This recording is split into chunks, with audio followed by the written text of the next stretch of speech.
Ok, laissez-moi vous parler des fondations du swing. Nous allons commencer par le grip, la posture, la position de la balle et l'alignement. Puis la routine. Pour commencer, le grip, assez simple, c'est fondamental le grip. Pourquoi le grip est fondamental?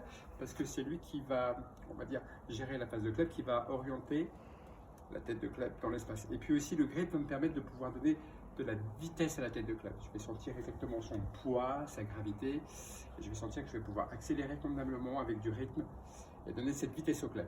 L'idée principale, un des exercices que nous adorons chez Leadbetter, c'est celui-ci. C'est ce qu'on appelle le grip prière. Assez simple, vous mettez comme ça, et puis vous mettez vos bras parallèles, droite à gauche, et puis à partir de là, vous voyez, vous laissez vos bras ballants. Et là, on peut remarquer deux choses qui sont très importantes. C'est qu'ici, il y a un creux qui est naturel formé par la main droite, le creux ici qui est naturel formé aussi par la main droite. Et j'ai exactement la même chose ici avec la main gauche. Donc, ce que je vais essayer de faire, c'est quand je vais prendre le club, je vais essayer de retrouver ce qu'on appelle un grip neutre. Le grip prière, grip neutre. Comment faire?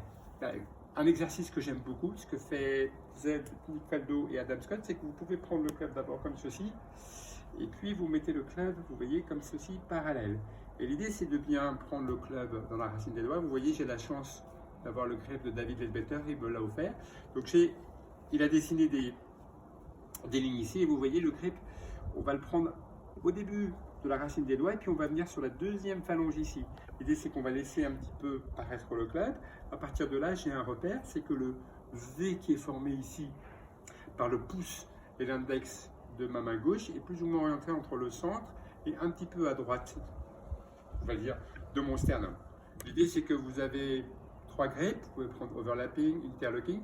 Pour les enfants, je laisse beaucoup les enfants avec le grip baseball.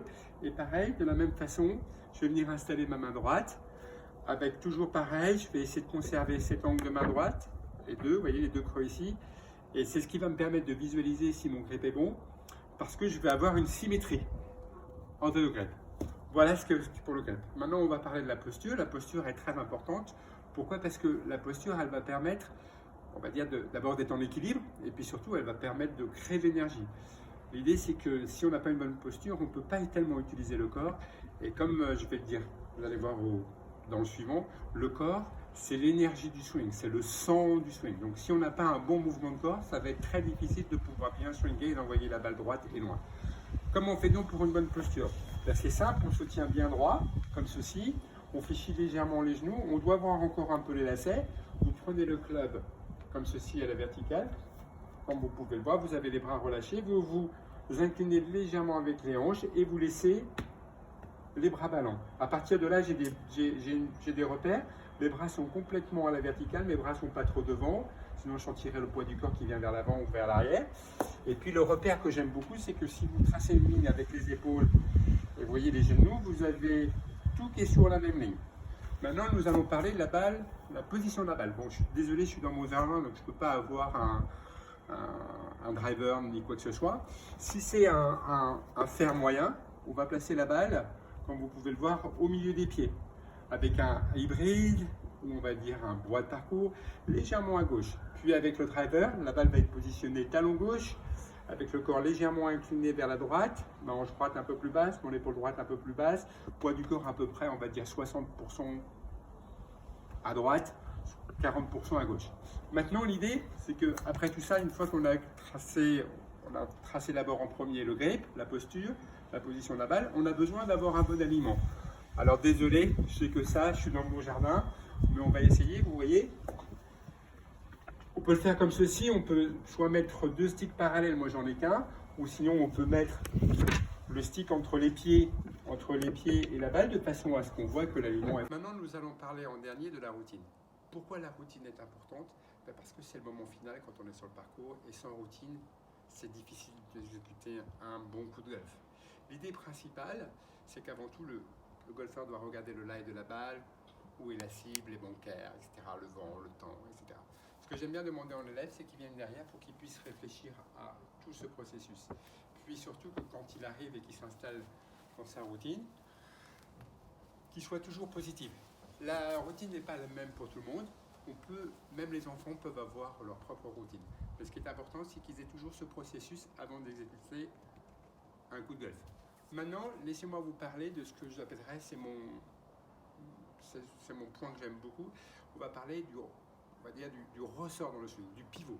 Ça, c'est l'essentiel, comme je l'ai évoqué tout à l'heure, puisque c'est le sang du swing. Et sans ça, ça va être très difficile de pouvoir faire un bon swing de golf. Mon principe, c'est qu'on va essayer de créer ce genre de choses. Ça veut dire quoi? Ça veut dire, imaginez que j'ai une serpillière qui soit bien mouillée et que je veux y tordre, vous voyez? Je veux y tordre le haut, de façon à créer un ressort, un spring, et qu'à un moment donné, il va se relâcher. Un peu comme une spirale, qui partirait du bas vers le haut et du haut vers le bas. Je vais vous montrer quelques principes. L'idée principale, comment le créer? Déjà, vous pouvez faire 2 exercices pour le sentir. Vous pouvez prendre un club comme ceci, vous voyez, vous pouvez le positionner ici. Et puis, de face, vous mettez le club bien parallèle, vous faites bien attention. De face, vous voyez, je vais venir tourner l'épaule gauche qui va légèrement rester basse. Je vais bien engager, on va dire, cette partie-là qui va venir derrière la balle. Et là, je sens que j'ai des fondations, on va dire, solides, que je suis bien sur la jambe droite. Puis je vais sentir que je vais redémarrer un peu avec le bas en glissant comme ça, tout en respectant bien le club. Vous voyez, je le retiens ici. De toute façon, je sens encore mon énergie ici qui est bien, on va dire, stored, comme on dit en anglais. Puis je reviens à l'impact, puis je libère, puis je release. Je vous le montre de profil. Bonne posture, le club s'abaisse, les épaules tournent, je sens bien mon ressort. Je sens bien qu'ici, j'ai bien winding, the right side. On sent bien, puis ici, je viens appuyer sur le sol, je viens glisser un peu sur le sol, puis ici je viens à l'impact, puis je release.